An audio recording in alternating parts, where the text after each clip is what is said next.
what are the network attacks nowadays? So as a network security engineer, you need to know what are the attacks existing out in the world, how the people can come into your network, what they can do, what can the kind of damage each attack can do.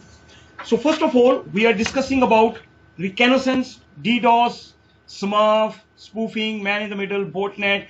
Out of 30% here in this slide, they are not CCNA security. Yeah, but I have included them because I know the value of them. So you will be getting more because it makes my life easier later on. Okay, Reconnaissance attack, we will be discussing each and every later on in the slide. Okay, so if somebody wants to come into your house and he wants to break it at a certain time, what he will be doing? What do you need to know? Let's say we are 10 people in one house you're living, and somebody comes in when all the 10 people are there, it is very difficult. So what he need to do? To know when you're not there.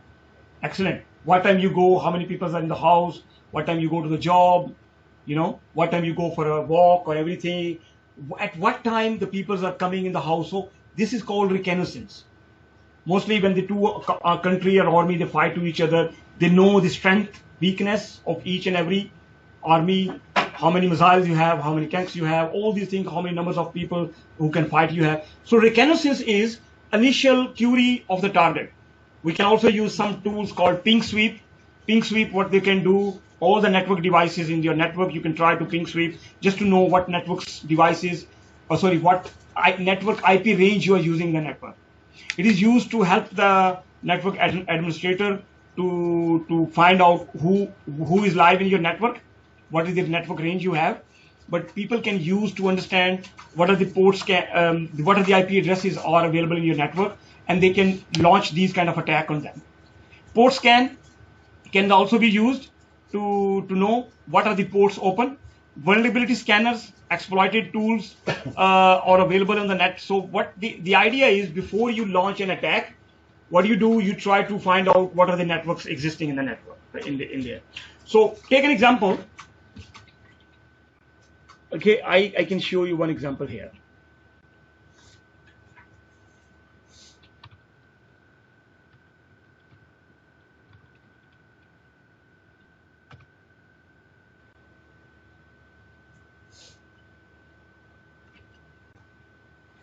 So there open some ports are there, some tools are available out there in the internet. Those can check what are the ports open available, so they can launch attacks on those ports.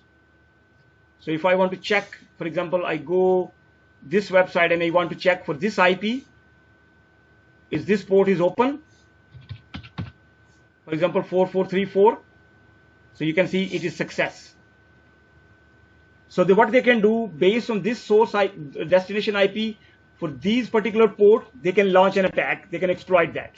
So these tools are now available on the online. They are helping as a network administrator. Okay, sometimes it's good to use that if you are troubleshooting a port internally which is open or not open. Okay, so you want to check that. These tools are designed to see, for example, if the port FTP, SSH, all these ports are open externally, so you can access them. However, other people can exploit these kind of tools to understand, okay, for this IP, public IP, what are the ports open? And based on these ports open, then they can launch an attack. Anna? Clear? Ali? Question? Tayyib? Lawrence? Fine?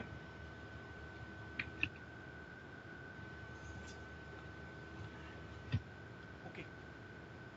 The next one is the most important and the most worst attack, and which is not easy and very difficult to block, called DDoS. Anybody heard about DOS or DDoS? Denial of services attack. Why these attacks are there, and how we can stop them? Flood the server, basically. Is what? Flood the server. Yeah. Okay. For what? What you're flooding? Multiple sources. Water? Oh, let's say like multiple hosts trying to flood one server, just constantly checking. Flood. I understand. Your concept is right. But what they're flooding? What can they flood? It's not like a water which you open the gate and flood it. What you flood?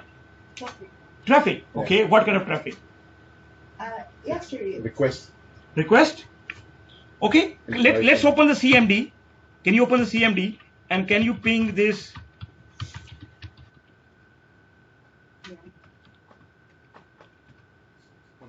The same sort of Yeah. So you see, what does it mean? So you can open a command prompt and you can just typing this bbcco.co.uk. What this website is all about? News, information. What is the main purpose of this website? To spread the news, to give the latest update to the people across the globe. What is the prime job? To provide the information. Yes. Is it a prime job to reply to my ping? This is not his prime job, right? So ping is a legitimate traffic in my network. If I'm sending thousands of ping from my source machine to their server, what will be happening? So let's say Anna got a job last week, for example, and after 1 or 2 weeks, she's settling down. Most of the time she's spending on the Facebook to updating her status. Yeah.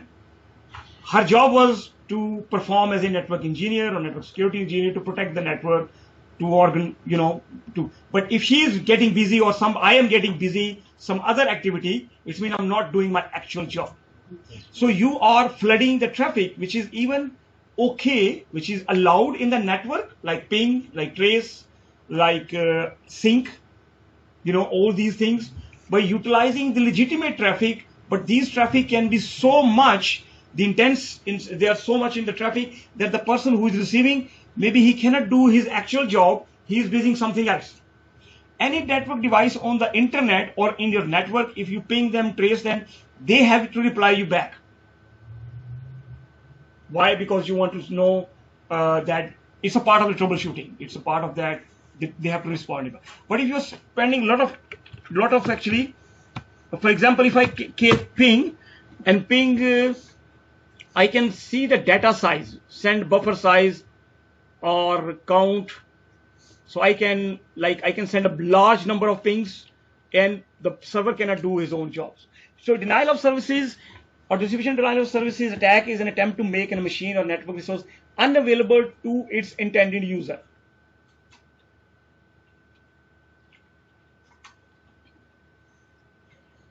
Okay, and very difficult. It's not easy to stop DDoS because actually the companies are targeting your legitimate resources because they are sending thousands of pings, millions of pings, which is legitimate traffic, right? You can't block it. TCP sync, if somebody is sending you millions of sync packet, everybody knows about sync acknowledgement, yes. And acknowledgement. If somebody is sending you millions of sync, but when they don't send an acknowledgement, but just sending the sync, the server is responding to your sync acknowledgement, all the things, all the time. So it is one of the worst attack, and it is very difficult to block. So even you have the firewall, you have the DDoS, you have the IPS, you have the server, all these you see coming back from the internet. These are the worst, these are the major attacks nowadays companies are facing. And it is very difficult to block them. The reason because the people are targeting their actual, your resources. So the company called Redware, for example, they have their own on-premise they install. So what you can do, you can find out if you are the part of the DDoS attack.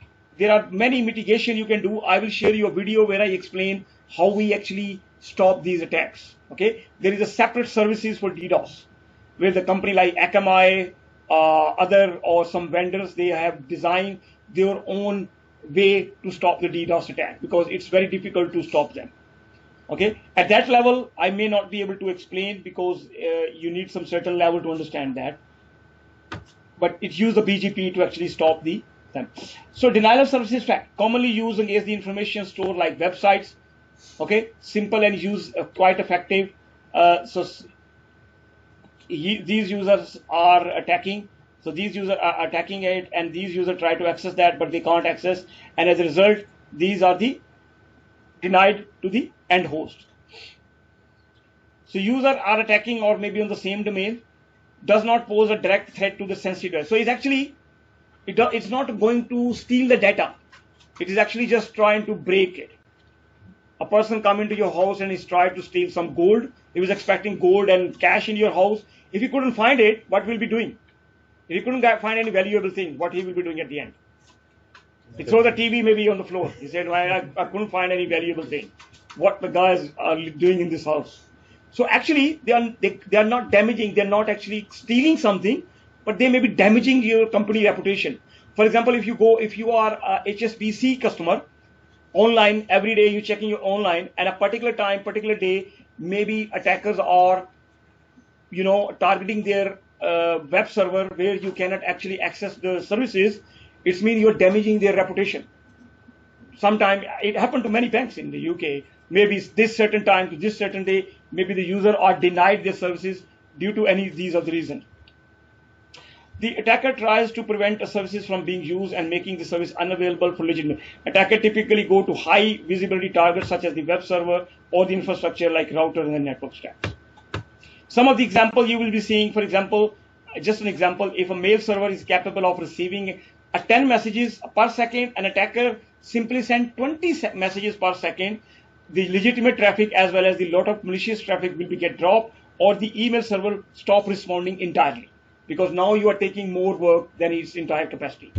This type of attack may be used as a diverse while another attacks in mid. So maybe your attention is diverted to DDoS, but in the middle somebody try to launch another attack.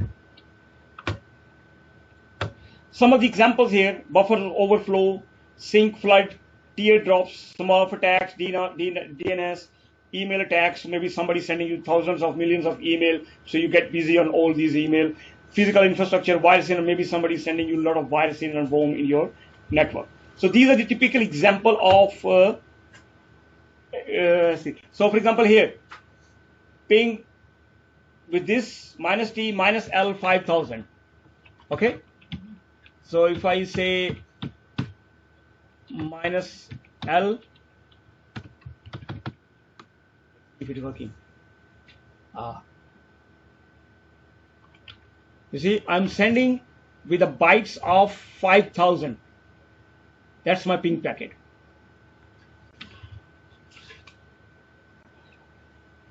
So smurf attack, if you heard about this, I'm not sure if you heard, anybody heard about smurf attack?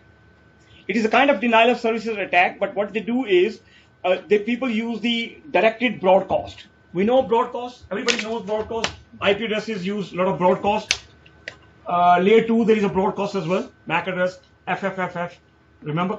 So if somebody, what they do is, people use smurf attack, if maybe this given you this example.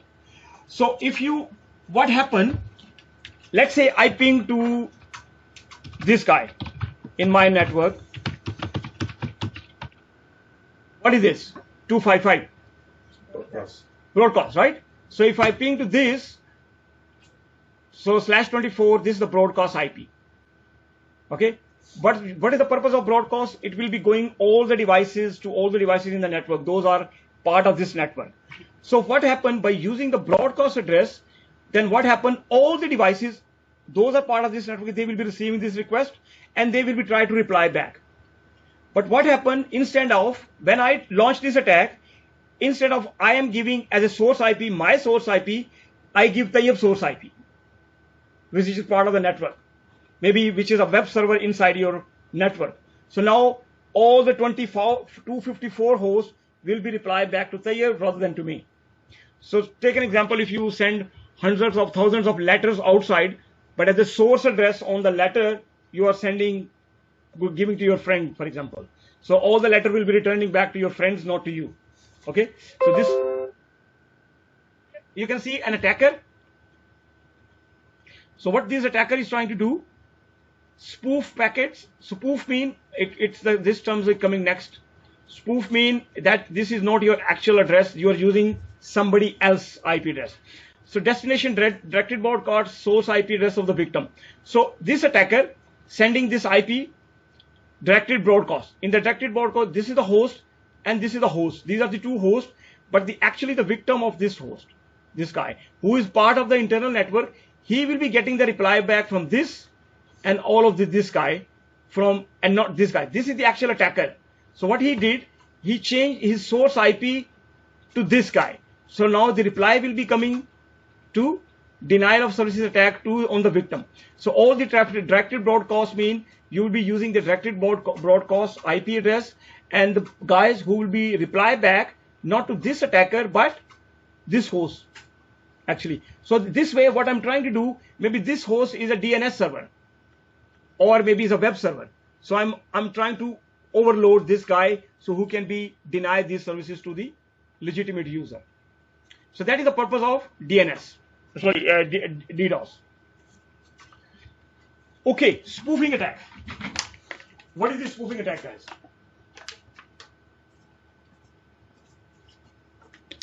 Spoof.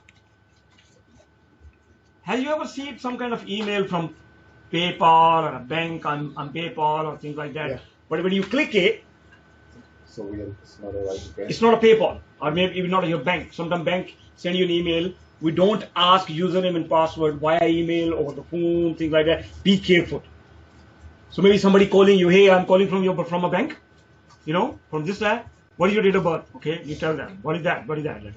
So if you give them this information, actually this is not a bank, but they know how to prove it. So if I know that Lawrence and Anna, they're brother and sister, okay, and you are your common friend, okay, and I know that I can use you by email, by password, by phone, then that I'm pretending that I am your friend and I know all your information and I'm trying to talk to you and get the basic information from you.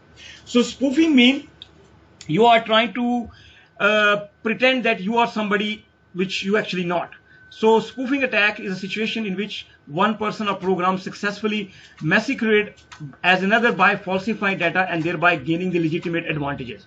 So for example, company A with a non-spoofable server, company B with a spoofable server, what happened?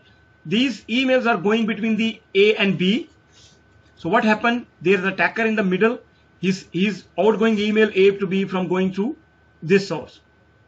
So he will be reading all the conversation between these two parties. Sorry.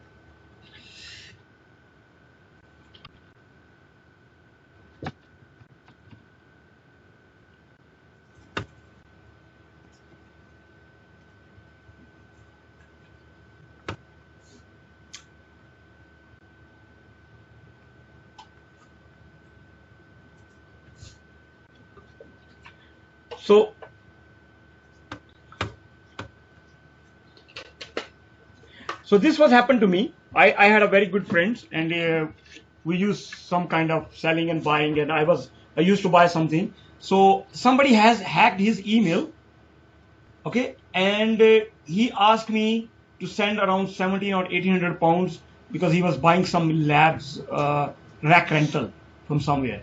And the guy who actually compromised or took his email or hacked his email, he knows that this kind of conversation is happening between Mother and all his friend, and his conversation was, I did not feel any difference. And he said, I immediately need to send this money.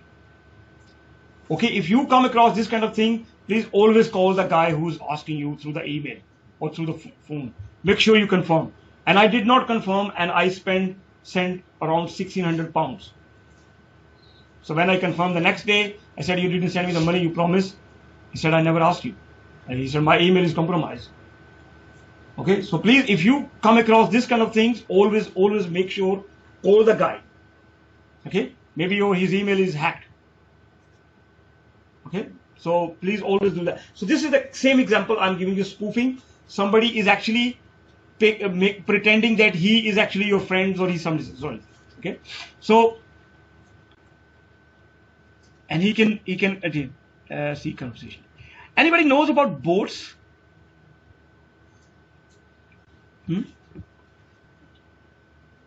What are the bots? Rebots are bots, right?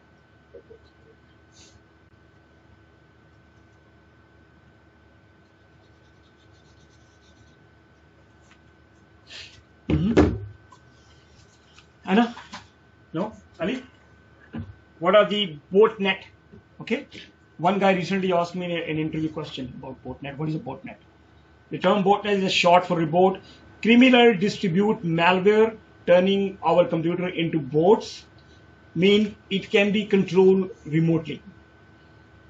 So intruder, they can install some software in your machine, okay, and they can give some command and control instruction with your PC, play around with some kind of instruction. So this is what they do, is they can install some kind of viruses or malware onto your computer. It's like a known things, but you don't know about that. But they can actually send some instruction to the PC. For example, every day you go to log into your banking, okay, they can steal your username and password by doing that. So the bots are also one of the attacks people can do. Computer perform automate tasks over the internet. Criminal use bots infected large number of these computers from the network, which is typically called botnet. So it's like a one compromised host inside your network, which can be command and control outside. Okay. So for example, when you do the Fortnet or checkpoint and all these devices, nowadays the next generation firewalls, they have this kind of functionality that these cannot be command and control outside, and if they do, they can be, people can know about that. Okay, so next generation firewall can do many of these things.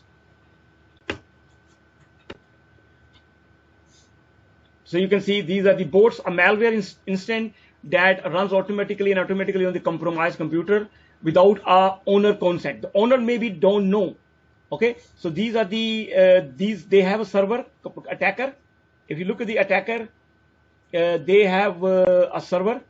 This is the attacker. They have a command and control system, and this command and control many machines they are controlling inside the network. They might maybe install any malware. Yeah, you see the 25% of the internet PCs are part of the botnet, right? So botnet, a bot army, a network controlled by the criminal, coordinated group of malware instance that are controlled by the bot master via the command and control channel. Okay, so they perform the function as per this guy instruction, not you. So once the PC is host compromised, you can't even do anything. Okay, maybe you can block them. That is why the SOC or SIM is coming into play, where if these kind of things happen in your network, you will be automatically alerted that which host is compromised. Then as a network security engineer, you need to go back and then you need to block this kind of attack, the host who's attacking you.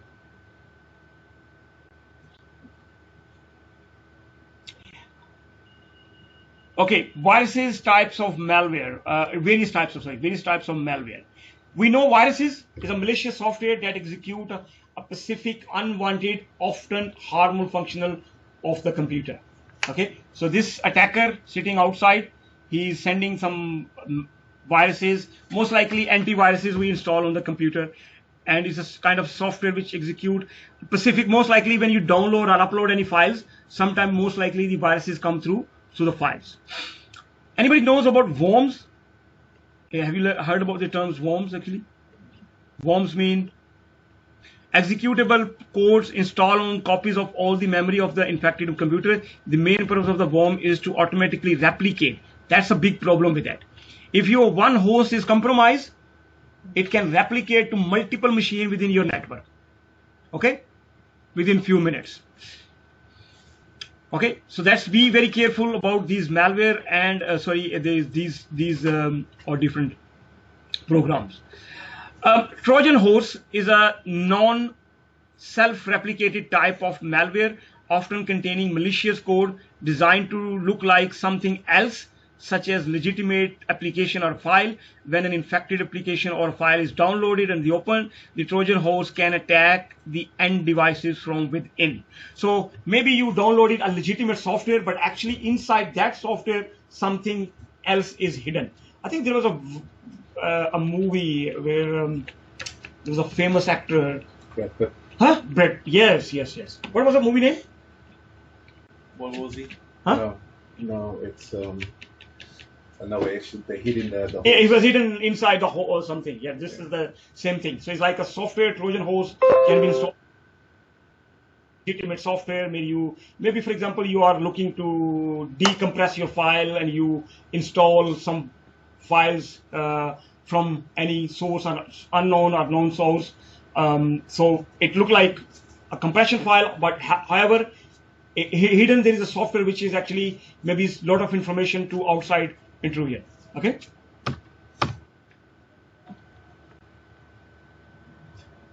Yeah, we know the viruses. It can harm your computer. Okay, before that there was okay. Trojan Horse classifies security, software disabler, remote access, data sending, destructor, proxy, FTP, DOS. So these are all the functionality of the Trojan Horse. It can improve. Malware is this, sorry, worms. So initially code read worms infection. So maybe few machines are infected, but they are the codes which can self-replicate inside the network. Okay. You know, some kind of movies are also something like that.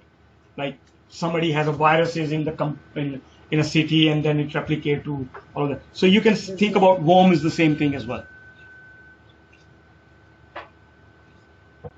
Malware is a program which can be installed on your machine, and people can demand ransom, spyware, adware. These are the different programs which can spy. Adwares, like if you are install any program, phishing rootkits. So these are all the types of different malware. It's like a program which can install on your machine and perform many things. So any questions so far?